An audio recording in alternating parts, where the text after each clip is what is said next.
Vasudevaya.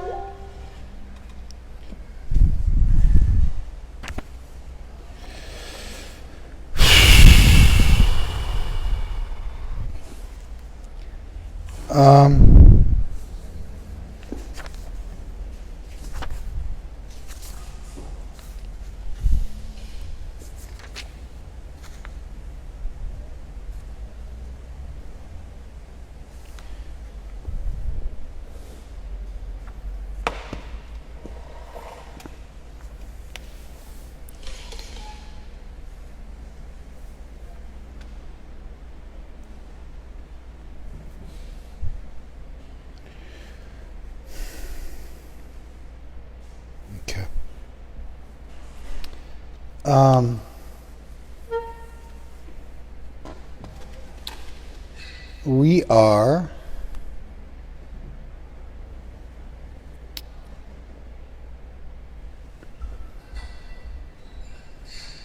We're in the middle of the third chapter. And so thus far, what's happened is this.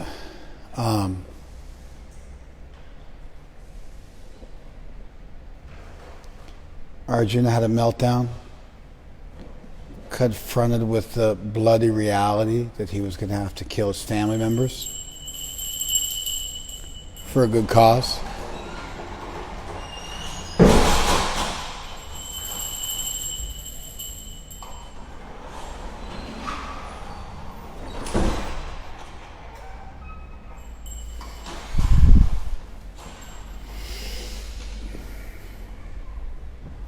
Arjuna became inconsolable after realizing he was going to have to kill his family members in a bloody armed conflict. And Krishna explained to him that you're not the body, and also that that you need to know what your duty is and then do your duty and be unattached to the results.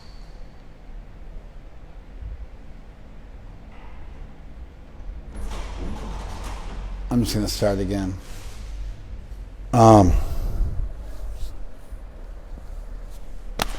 Arjuna had a total meltdown when he realized the carnage he was going to be a part of.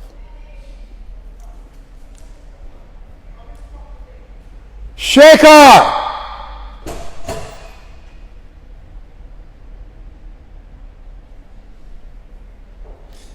What are you laughing at, Darshan? I see you.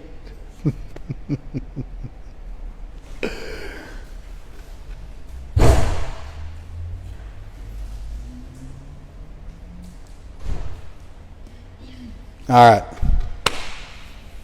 And we're off to the races. Arjuna had a bad day. Got to figure out like a million different ways to say the same thing. And he really went through a dark night of the soul when he realized he was going to have to participate in a bloody armed conflict, and he was going to have to potentially kill his loved ones. Who could do that? Who could kill their family members? It's just mind-blowing.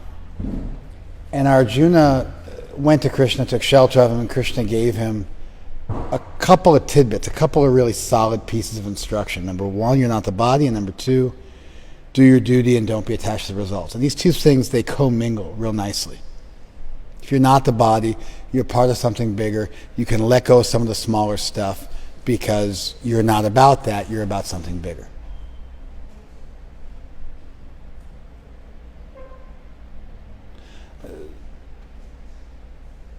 If you're an atheist, you could also realize there are many variables you can't control for, and therefore the one thing you can control for is you can know what your integrity is, what your values are, even if they're very much this worldly, and you can attach yourself to those and then not be disturbed by the comings and goings of the world that are beyond your control anyway. So it's not that you have to be a pre-theist or a spiritualist on some level to do your duty but not be attached to the results. They go together really nicely. That higher thing you're a part of is much greater than this world, and it allows you much, much more resilience and much, much more transcendence. But you could get to this do your duty but don't be attached either within an atheistic paradigm or within a theistic or pre-theistic spiritualist paradigm. Anyway, Krishna takes the theistic route or the spiritual route, pre-theistic at this point in the Gita, because it's going to help us go further. You could imagine you could take the 405 freeway, which really only runs from San Diego up to whatever, the valley. And it's got to connect with the 5, and the 5 is going to take you all the way up to Sacramento and beyond. So sometimes you might find a shorter, wider road even, easier road for people to get onto, but it might not take you all the way where you want to go. And so Krishna starts Arjuna on real solid footing. And the thing is about the 405 analogy, it's a poor analogy because you can get on the 405 and there's no real difference whether you're on the 405 or the 5 because you join up to the 5. But you could imagine if you built a foundation that could quickly allow you to build a 1-story house, but it wouldn't be strong enough to hold up a 2-story house. Or you could take the trouble to dig deeper and build a stronger foundation, and that stronger foundation will let you build the 1st story and then the 2nd and the 3rd story. That's a better analogy because it carries with it the idea that sometimes the faster way doesn't give you as much depth. So, Krishna starts off with this idea that you're not the body, and that leads you to doing your duty without being attached to the results. That duty could eventually be then service to God because he's introduced at least a spiritual idea. Do you follow this? Whereas if you go on with the atheist idea, which is a lot easier, hey, you can't control the variables, you're just this body, but you can't do anything in this world anyway, so you could eat, drink, and be merry, for tomorrow you shall die, or you could go a little deeper and you could try and do your duty and have some integrity, and that's a better life to live, a life that you could pass on to your grandchildren. And so do your duty, don't be attached to the results, but you could be attached to setting a proper example for other people. You could very easily get somebody, almost anybody, to go a little deeper than sensualism and hedonism. It's also called positive utilitarianism. You could easily get somebody beyond that.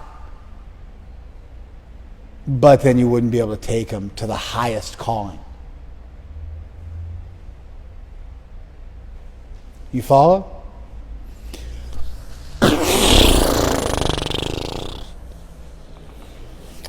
Oh man, I'm going to get myself in trouble today.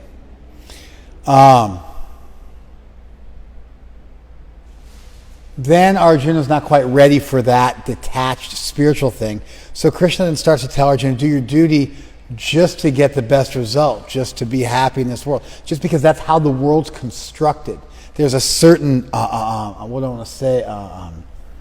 path or track, like a train track that the world's on. If you recognize that, the track, then you can go with the flow. There's a certain current in the water. If you recognize that current, you can swim with the current and you can go further than you could go on your own. If you've ever swam with the current, it's kind of ridiculous. You can just move so fast. I almost drowned in the Ganga. Like seriously, literally, actually almost drowned in the Ganga. Swam out in the Ganga at a really, really wide spot, got halfway through, was fighting the current, got knackered, started to freeze up, was having trouble treading water, didn't know what to do, and my buddy who was next to me, Vedasara, my savior, who's from Assam, he said, hey, just relax and float. And just float down the river with me. So then I just relaxed, laid on my back, took some deep breaths, and floated, and the river took us downstream, and we gradually edged our way over. And we came out a mile down the river, but I edged my way over, and I was able to recover from the lactic acid that had built up in my limbs. Had he not been there to advise me of that, I don't know what would have happened. I would have kept swimming. I would have kept fighting and trying to not to seize up and to make it through, you know? But I could flip a coin as to whether I would have made it or not. And people die in the Ganga every year. It's not like, oh my God, you're just being dramatic. Hare Krishnas die in the Ganga every single year. You go to Mayapur, and some devotee goes in the water, does not swim real well, even close to shore. I mean, they're normally people don't normally try to swim across the Ganga. It's not something that people normally do. But Especially not like me. I hadn't been in a pool in, like a decade or something like that. Maybe not that long. Maybe like 6 or 7 years I hadn't been in a pool. And I said, yeah, let's charge it. But yeah, people drown every year in the Ganga. So I definitely could have been a Hare Krishna statistic. For sure. That year,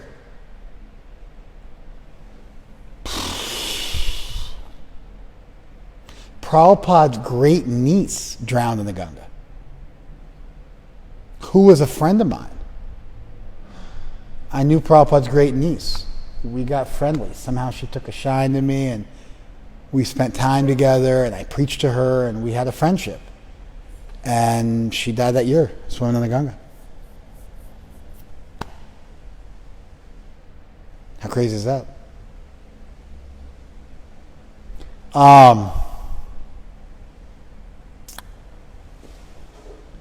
Okay.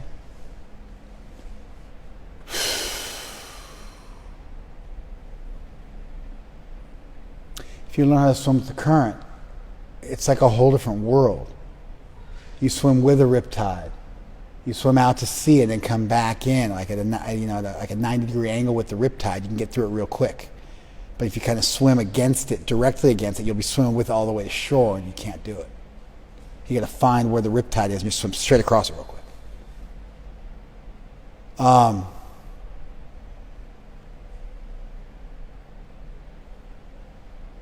Or flow with it till it dissipates. They don't last forever. Flow with it till it dissipates, and then swim back to shore without any current rolling against you whatsoever.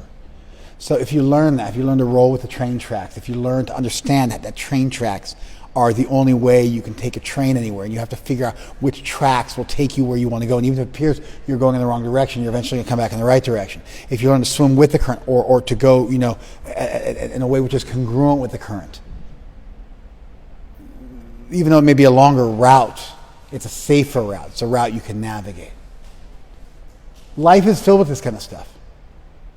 The switchbacks on a mountain. When we go to Badrinath, do those switchbacks up the mountain, switchbacks down the mountain. You can navigate the mountain. You can't just go straight up them. Cars can't do it. You can't go straight down them. You got to spend 8 times longer going like this up the mountain.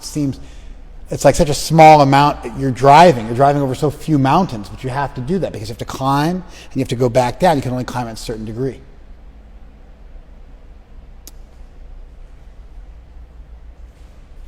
So Krishna says, hey, even if you want to enjoy, you got to figure out how to. Even if you want to enjoy, you got to figure out how to go with the current, how to roll with the principle of giving something back, of tithing, of yajna, of sacrifice. And so even if you don't want to do your duty for its own sake, then do your duty because it's going to ultimately get you what you want and make you happier. And then Krishna, the transcendentalist he is, he then breaks from what could be an atheistic discussion, and he says, hey, and this ultimately connects you to transcendence because duties are recommended in the Vedas, and then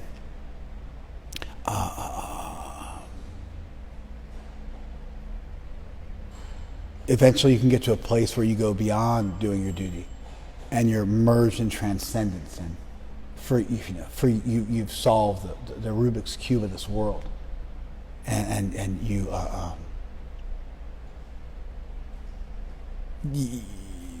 you don't have to be bound by your duty anymore. But then you'll follow your duty just to set an example for other people. There may still be certain normative behaviors you have to engage in. You couldn't start eating meat or something like that. But within the realm of doing your duty, there might be more play for you. Those normative behaviors have become part of your structure. They're in your bones.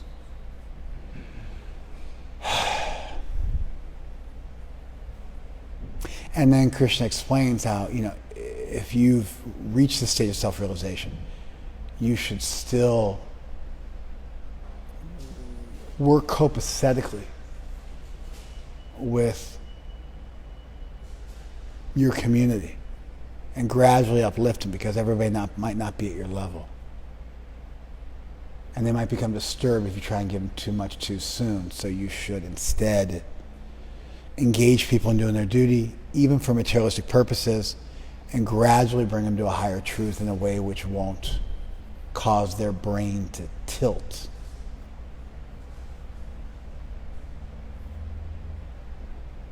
And then Krishna explains something of the way a spiritualist views the world, that he really sees that everything's going on according to the modes and conditioning,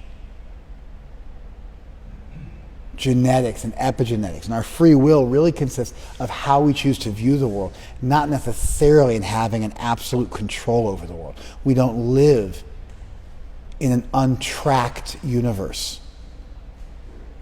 So it's very much about how we choose to take things, not necessarily so much what we do.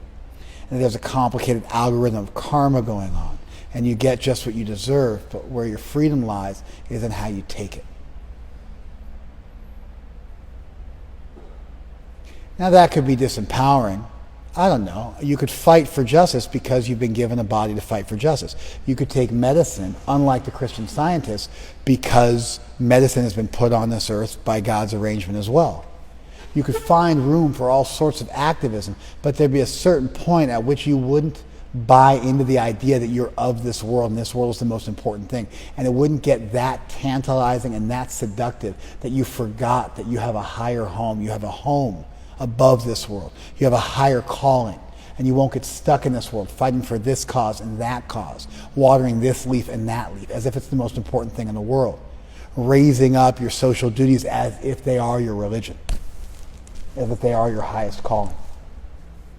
And there'll be some detachment, and when it comes time to stop taking medicine, and when it comes time to let go gracefully, and when it comes to let go and let God, and when it comes time to see the bigger picture, you'll be able to do that. And then Krishna throws this verse in.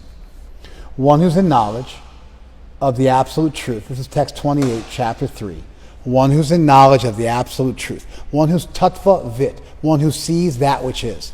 Tattva. Tat means that, and tva means ness. So something which has thatness, something which exists, is called tattva. Tattva means truth. Something which has thatness, which has, it has a quality of actually existing. It has a quality of thatness to it. Tattva vid, one who knows. Tattva. O mighty armed. Does not engage himself in the senses and sense gratification. One who knows guna karma vibhagayo.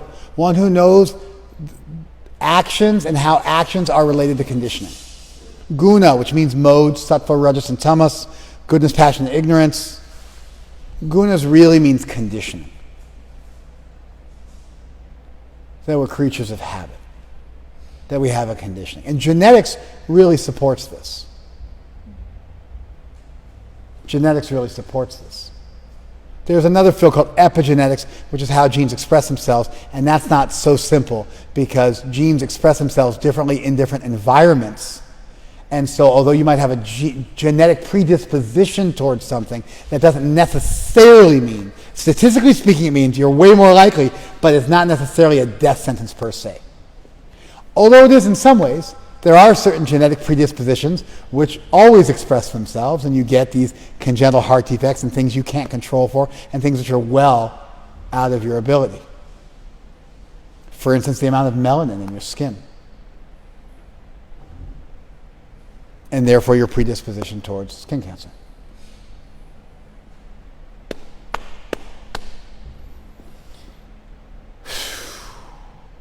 The one who's in knowledge sees the divisions of guna and karma and how these two things are interacting with each other and how your conditioning relates to your actions and how people are acting according to a script. Guna gunesha vartanta. And the gunas are like, conditioning is like acting within itself. Like the gunas are acting in the gunas. Conditioning is acting within conditioning. And it's turning according to a preset model. So your conditioning is determining what's going on in this world. Iti matva nasajate. One who, thus knowing this, knowing that I just see that the gunas are interacting with themselves. I look at the world and I say, you know what? It's just people's conditioning playing itself out.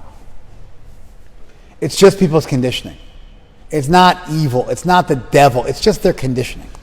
It's their ignorance. Now, if you want to say their ignorance is not their fault, then who's the ignorance the fault of? It's the fault of God. So ultimately you have to blame them. But you could choose, for instance, you could choose to smoke as a child for decades. Then you could stop smoking for decades. Then you get emphysema.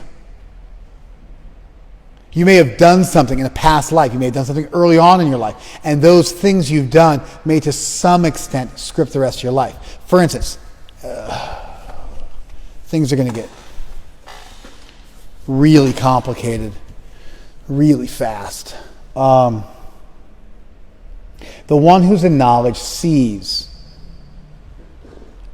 the divisions of action and conditioning. He sees how it all plays out. And he just really, when he looks at the world, he sees it's just the gunas interacting with each other. It's just people's conditioning playing out on a grand stage. Therefore, you don't blame people.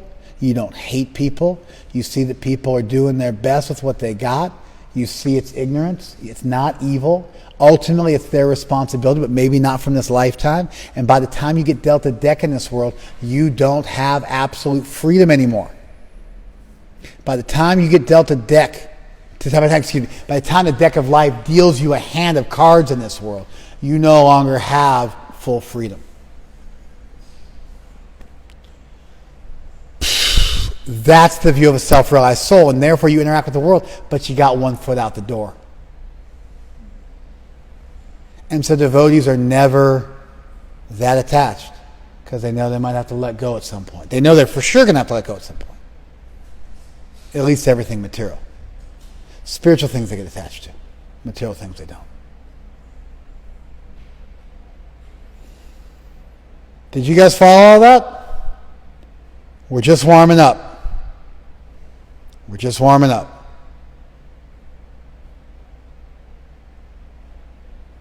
You're not the body. Strong foundation.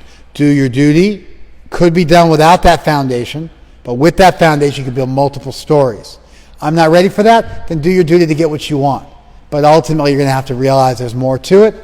Get to a place of transcendence. You'll still do your duty. Set an example for other people to teach them, but not too much too fast. But what's your vision? Your vision is just you see the conditioning for what it is, and you don't hate people. You know, ultimately they chose it because you're not blaming God for it, but you see that it may be playing out over many lifetimes, and by the time the deck of life deals you your hand, you don't have full freedom anymore. And your genetics scripts a lot, and your freedom really consists of how you choose to see things, because Arjuna has the choice to see the gunas interacting with each other and thereby to be aloof from them and not to be in it himself. He has the ability to step out of the water and stand on the shore and watch it all going on instead of being up to his neck in it.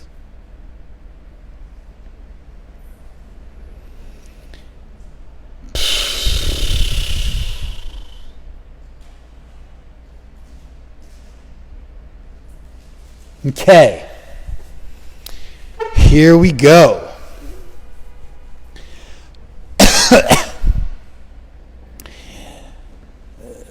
I've been thinking a lot about George Floyd, which makes me think about the black community in this country, which makes me think about the civil rights of black people in this country, which makes me think about Jim Crow, which makes me think about slavery in this country, which makes me think about slavery all over the world. And I've got some thoughts that directly relate to the verse, bizarrely. And hopefully you'll see that I'm not just using the verse as a platform to deliver a sermon that I want to deliver, but you'll see how this verse naturally informs our current situation in this country. People are so spun out about what happened.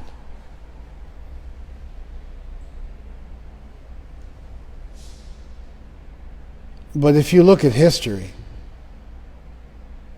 we're seeing the same drama playing itself out over and over again. I'm going to get into that in some considerable detail now. I got a bunch of different thoughts. I'm just going to start dropping them on you guys. Dave Darshan Prabhu, can you hear me? Okay. You are our representative of the BLM movement. If I say anything which you find to be untoward or offensive, please interrupt me and call me out, and I'll pivot. But with your blessing, I'm gonna move forward and speak my piece. All right? Give me a thumbs up if you're cool with that. Thank you. Thank you. Souza, I see you too. And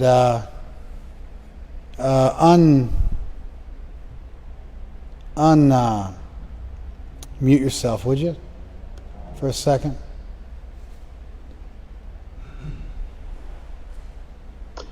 Can you hear me, Prabhu? I can hear you and I can see you. You also are. You're also on the Keep Me on the Straight and Narrow committee. Okay? Sure. All right. So if I say something which you find to be inappropriate or untoward or something like that, please interrupt me. I want to make sure I tread carefully, for my own safety, as well as for the safety of everybody else. And so, yeah, it's a dual purpose here. I'm going to let me see here. Dave Darshan, can you hear me? Speak to me. Yeah, I can't see you. There we go. And that's what I wanted. I wanted to see the two of you. So that way, if you guys had to correct me. So I bumped off Liv. She's also a people of color, but you guys are the representatives, and so you guys are going to correct me. But I've got some stuff to say. Here we go. Are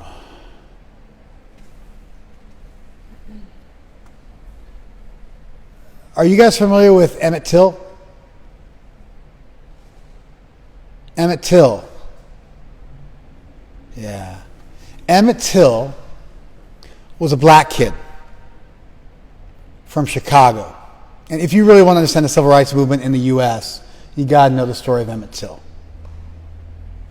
He was a very important member of the civil rights movement.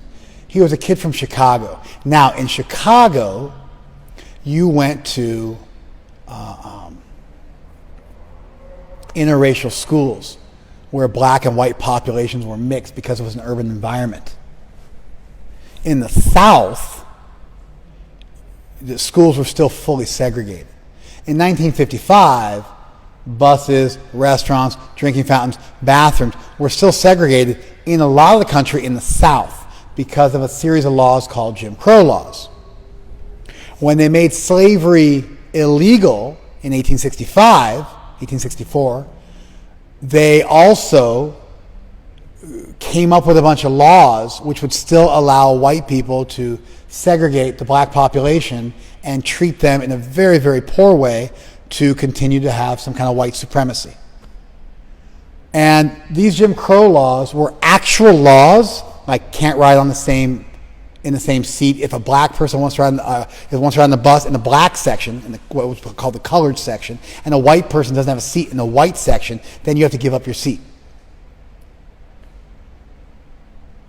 And black people weren't allowed to eat at the same table as white people at restaurants and so on and so forth. They weren't allowed to use the same bathroom. It's going to start to become a problem pretty quick.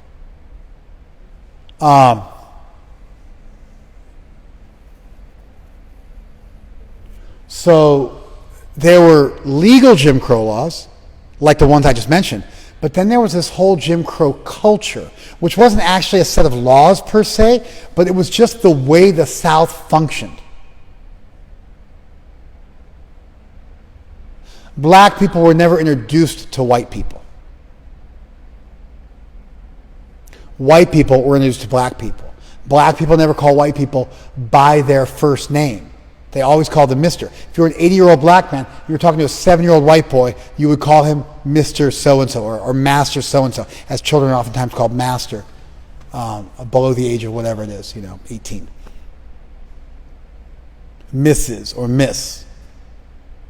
So an 85-year-old black man talking to a 7-year-old white girl would call her Miss whatever her name was. And she would call him by his first name. Those weren't passed into law like a written law, but they were part of a culture. And that culture, in a lot of ways, was stronger than the legal system. You follow? So there were actual laws which separated black people and white people, and then there was this Jim Crow culture, which was all these unstated laws. In 1955, the South was fully immersed in Jim Crow, but Chicago, not so much. They had interracial schools. Black guys sometimes had white girlfriends. It was just like things were getting mixed up. Things were getting like, you know what I mean? Things were starting to melt together. This boy, Emmett Hill, 14 years old, went to visit his cousin. Something Wright. I can't remember his first name. I want to say Jordan Wright, but I could be wrong. He went to go visit his cousin in rural Mississippi. Now, Mississippi is the deepest place in the South that has ever existed. Mississippi is the center of the South. More than Tennessee, Florida, Georgia, more than Kentucky, more than Missouri, more than Texas. Mississippi is the core of the South. In 1956, the governor of Mississippi made up the Sovereignty Commission. It was designed to keep Mississippi free from federal oversight so that they could preserve the Mississippi way of life, which was hardcore segregation. Black people not allowed to vote. They investigated 87,000 people. They bribed black civil rights leaders, blackmailed them and bribed them. They had some of the most extensive surveillance in the country. They murdered people. It was done at the government level. They sealed those documents for 50 years because every single member of the government in Mississippi was guilty of serious crimes like murder. They were able to get some of those documents leaked in the 80s, and 25, 30 people went to prison for life. Those documents won't be released in full until 2027. While the rest of the nation was figuring stuff out, they were on a governmental level fighting the federal government. The state government of Mississippi, sovereignty means we rule ourselves. The Mississippi way of life. And they murdered people. The government hired assassins to murder people, to stop the flow of civil rights into Mississippi, to stop voter registration in Mississippi, to stop black people from going to universities.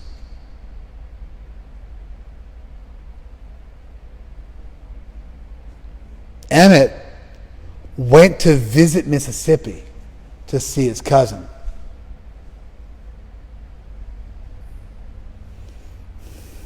And interacted with a white woman.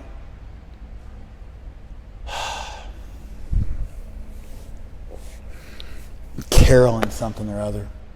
I mean, it's been a while since I've studied this. He interacted with Carolyn Bryant. He interacted with a white woman in a way that was not appreciated. He might have whistled while she walked by accidentally. He might have whistled at her to make a joke with his friends.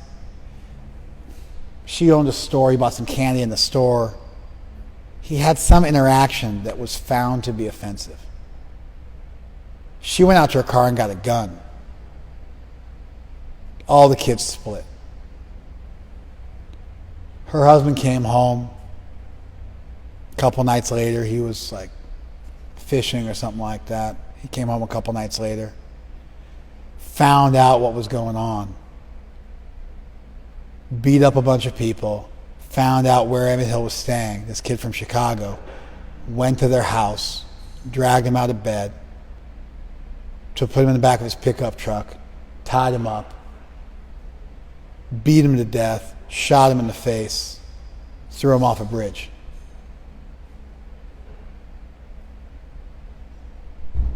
His mutilated corpse was discovered 3 days later. His mother, Mammy was her first name. I can't remember her full name. Mammy Till something. I can't remember. His mother refused to let them bury her son in Mississippi. She demanded they sent his mutilated body back to Chicago. She held an open casket funeral. She said it stunk for 2 blocks when she held the open casket funeral. His body is absolutely unrecognizable. It does not look like a human. It's bloated from being in the water. If you've ever seen a corpse floating in the water, you guys haven't seen one yet, but they float in the Ganga. I've been bathing in the Ganga and a dead body's floated by and you duck down, swim to the side because it's coming at you. But they bloat and they become unrecognizable. They look kind of like logs. It's very disturbing. And that's what she held an open casket for. Over 10,000 people in Chicago attended. And in a lot of ways, it was like the birth of the civil rights movement as we know it.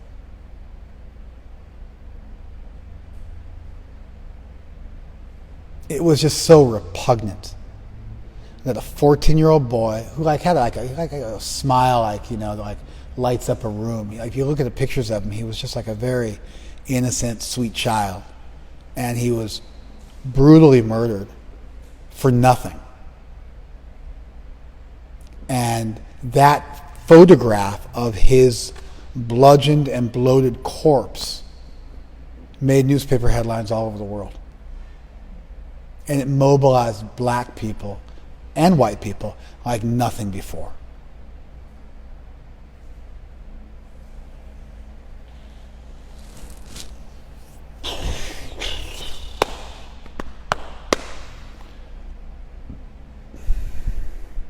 Two men were acquitted by an all-white jury.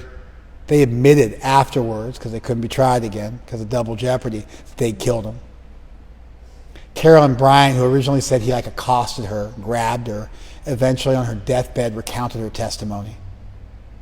All the people who say he did something wrong as they got older in life recanted their testimony and said essentially he had done nothing wrong. And that because so many people got lynched in the South. So many people got killed. So many people got disappeared. The KKK was on fire. The federal government was fighting against the KKK. The KKK was on fire in the 20s and 30s. They were growing like anything. The federal government had to battle the KKK. Contain them. They were so popular. Anyway, as the civil rights movement started to kick off, then all the segregationists, they started to really tighten up. Even though they were against the killing, they had to try and preserve their Mississippi way of life. They tightened things up, and that's when they founded the Sovereignty Commission. And they battled for another 20 years to try and stave off, at least 10, maybe 20 years, to try and stave off equal rights. Maybe it was only 10 years, to 65, 66. It might have been in the 70s, I can't remember.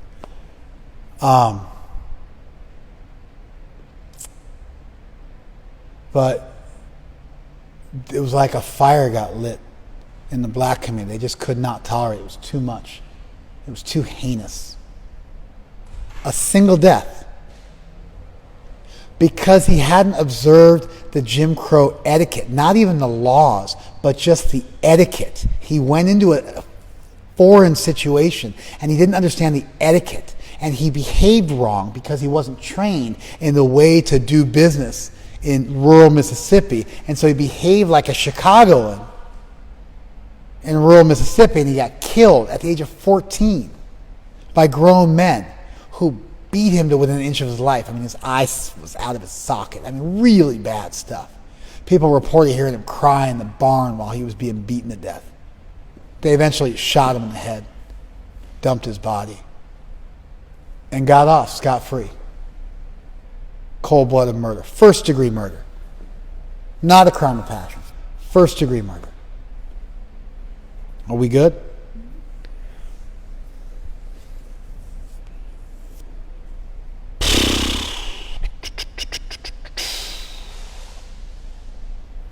So, when Muhammad Ali heard about the murderers getting free, saw the photographs of it, he got so upset he went and vandalized a train station and managed to get a train to get derailed. And Rosa Parks attended Mammy, Emmett Till's mother, eventually went on a tour, a fundraising tour for the NAACP, the National Association for the Advancement of Colored People, a very, very big black civil rights movement. You can tell by the name how far it goes. It goes back to the 20s because he used the word colored for black people. So it just shows that was like the standard term to use. You're going way back in American language. She went on a super successful fundraising tour. Martin Luther King came, he spoke in Montgomery, Alabama. Rosa Parks heard him speak, and she was sitting on a bus in Montgomery, Alabama in 1955, 6 months later, and she was sitting in the black part, the colored section of the bus, and a white guy couldn't get a seat in the white section, so they demanded that she move to make room for this white guy, and she refused. That eventually went to the Supreme Court. That got ruled segregation on buses illegal, and that eventually turned into the civil rights movement. She's considered to be the mother of the civil rights movement. She said that she did that because she felt like she owed it to Emmett Till. She saw what had happened to him, and she felt like she couldn't sit by idly and do nothing. And so she, a single woman, made that act. And in a lot of ways, a lot of people say she's the mother of modern day civil rights because it all came crumbling down from that, because she did the crime. She did the crime that was against the actual Jim Crow laws, like actual law. Got taken to court. She couldn't get defeated. Went up to the Supreme Court. It got appealed because they had the lawyers who would do that because you're trying to get a case to the Supreme Court, and that started the dominoes tumbling. And that was the murder of Emmett Till. There's hundreds of memorials to him in the U.S. His story is, it's part of what you learn growing up. Even I learned it growing up. It's kind of like, if you're a high school kid in the U.S. and you study any kind of U.S. history, you'll learn about Emmett Till.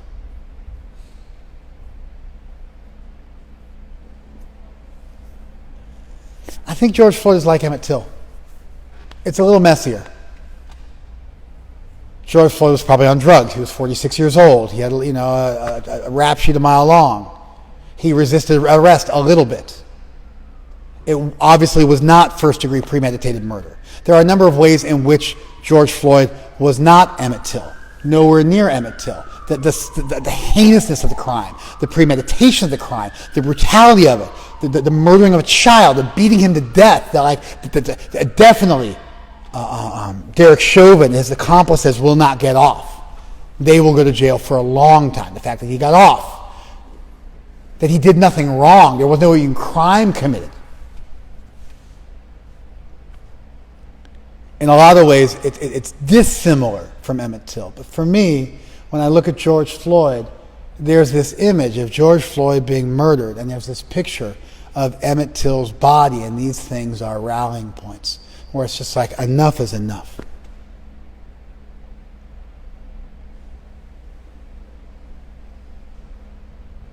Enough is enough. And I've been through race riots before, but this one feels different to me. And I really think that some of the Jim Crow culture that still exists in the U.S. in the form of racial discrimination is going to finally have to die an ignoble death, a long overdue ignoble death. I feel like things are changing. People are waking up to the egregiousness of the way we treat our black brethren in this country. And so when I look at Emmett Till and I look at George Floyd, I see a similar thing happening. You look at it historically speaking, you see the same kind of protests, the same kind of outrage. And although the two things are dissimilar, we're also in 2020, we're not in 1955. And so given that 65 years have passed, this crime for today's time is just insane.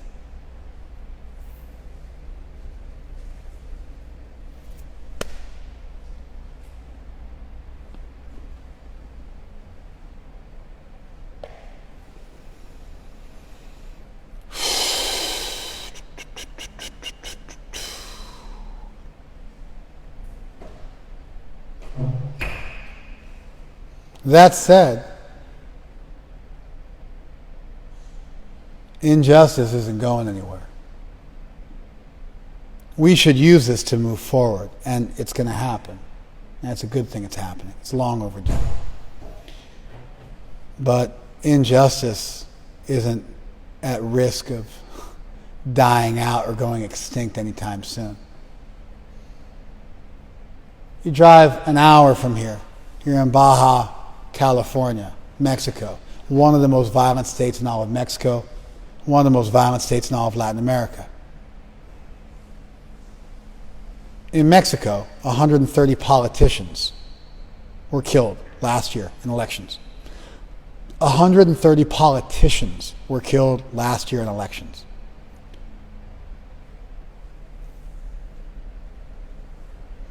Do you know how many unarmed people were killed by police officers in the U.S.? Last year, 2019? 28. 28 unarmed people. And unarmed there means they might have had a gun in their car, it just wasn't on them at the moment. They might have been committing a crime, they just weren't armed at the moment. Way more police officers were killed. Way more police officers were killed. You go to Mexico, just a stone's throw from here, 130 politicians were murdered. Most of those the police were complicit. They had to federalize the police force in Mexico last year, the Prime Minister of Mexico. He finally had to give up on working with the local police force, and he had to make a National Guard because he can't trust the police to do anything because they're all corrupt. So now the military is his police force, and they've had to infiltrate and do regular old policing in all the states because you can't trust the local police force because it's so systemically corrupt.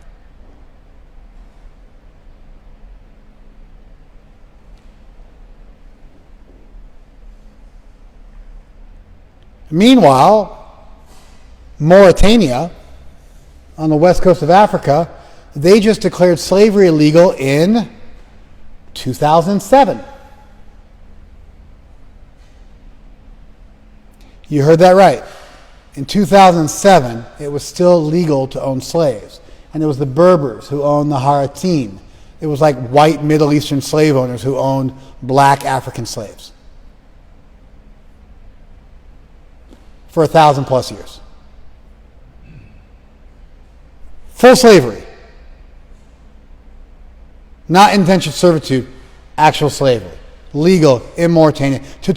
And there's still at least 100,000 slaves. In 2012, there was 500,000 slaves. They're like, it's not going anywhere. No one's getting prosecuted for it.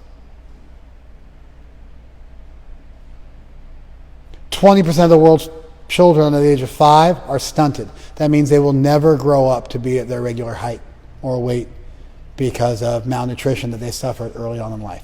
20% of the world's children. 3.1 million children die of starvation every year.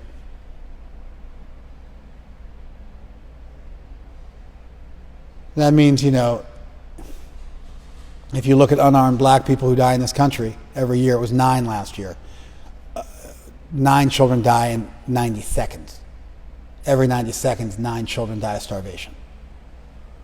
Every 90 seconds, 9 children die of starvation in the world, which equals the totality of unarmed black people who were killed last year in this country. We live in the first world. We have first world problems. We should deal with them. They're real problems. But for everybody else in the world, at least for the vast majority of the world's population, living in the U.S., black or white, means you won the lottery. People are dying to get here. Now, within the black and white communities in the U.S., white people, like myself, live a life of privilege. I don't have to worry about police shooting me when they pull me over in the car. I don't have to worry about so many things that black people have to worry about. And so if you compare the two, there's incredible disparity. But you compare the entire U.S. to the rest of the world, we got first world problems. It doesn't mean we should not address them. It doesn't mean it's not heinous. It doesn't mean we should let this go in this country. It doesn't mean we shouldn't set the gold standard for the world, or at least catch up with Europe. We can't set a standard, gold standard. We just can catch up with Europe. But make no mistake about it, suffering is going on all over the world on a scale we don't even fathom in this country. You kind of got to travel to see it. You got to go. You got to go to Soweto in South Africa. You got to go to villages in India. You got to see places suffering from droughts. Not droughts like we have here, where they tell you not to garden your, not like droughts like that. Like droughts where there's no water. You got to walk 6 miles to get water, and the water you're drinking is all contaminated. And you got to drink it anyway, and you get diseases from drinking contaminated water, but you got no choice because you're going to die if you don't drink it.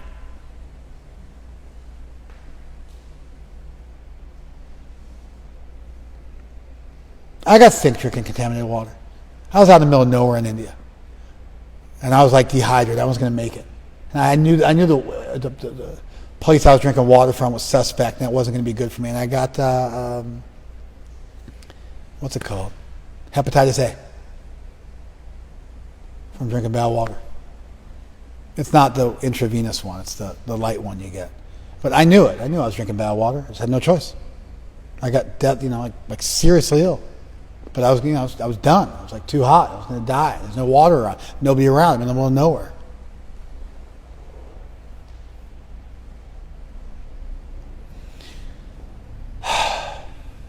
A verse like this allows you to be active in this world and do your part, fight your battles like Arjuna had to fight his. Stand up for what's right and do the right thing, see the big picture, and not get overwhelmed by it. Not get paralyzed by looking at the totality of suffering, not get myopically focused just on the suffering that's going on in one place, and making that your religion, to be able to see the big picture and be a little bit aloof from it all, and at the same time still participate without getting swallowed up by it where you can't think of anything else. This verse in the Gita is as relevant today as it's ever been. They've studied. They can't find that cops in the U.S. are racially unfair to black people. The biggest studies have not proven it.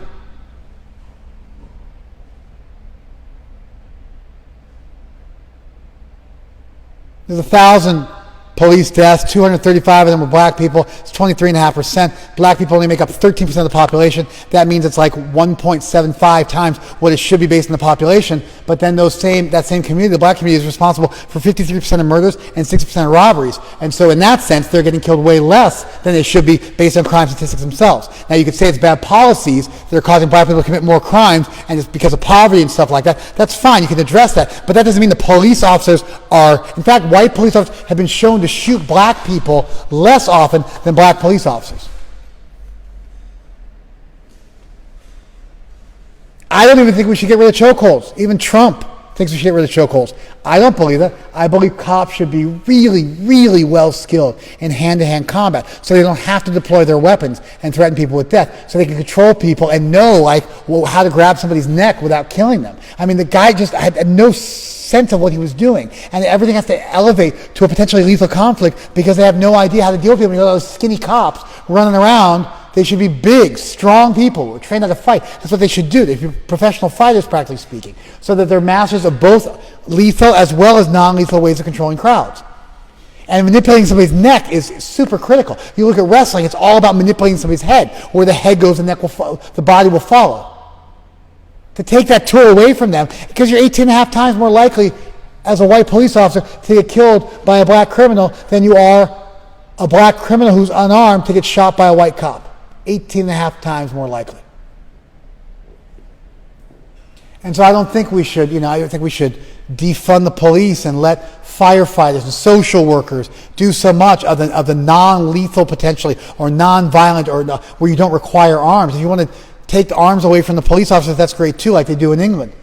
But we got to figure this stuff out. We got to take. You cannot have the Second Amendment in effect and have unarmed police officers in this country. They'll get slaughtered, and it's already a slaughterhouse for police officers. Hundreds of police officers were killed last year in the line of duty, whereas only 28 unarmed people were killed, 19 of whom were white. So when you look at the statistics, you don't find this incredible police brutality all over the place.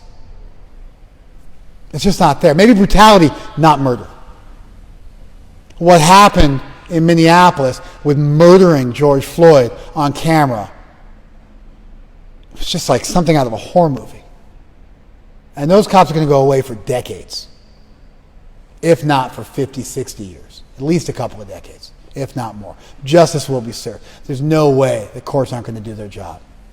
They got arrested in record time. They get indicted in record time. Everybody got indicted. They escalated to second-degree murder. I mean, it's heavy.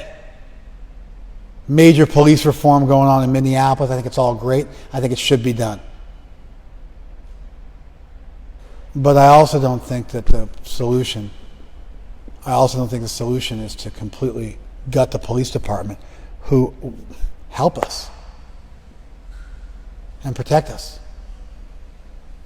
Nor do I think we can make them unarmed when we have a Second Amendment law running rampant in this country. Nor do I think we should take away non-lethal tools like manipulating the neck to control the body of a bigger person. They just have to be trained what to do. None of them have any training. All police officers should take Brazilian Jiu-Jitsu. All police officers should take wrestling. All police officers should lift weights. All police officers should be trained in non-violent, non-lethal combat. They should all be big. They should have to work out.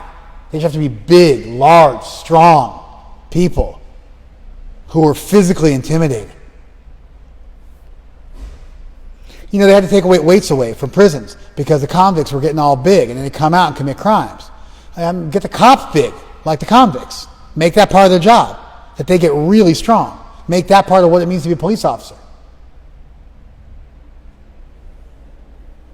Anyway, I have so many thoughts on this subject, but I look at a verse like this from the Gita, and it gives me some kind of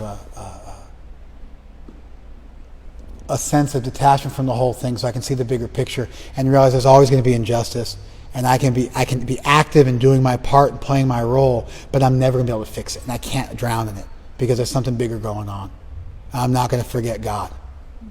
I'm going to do my part in this world while I'm here, but I'm not going to drown in this stuff, because if you think about it too much, you get so wrapped up and it's like nothing else matters, and this becomes your religion.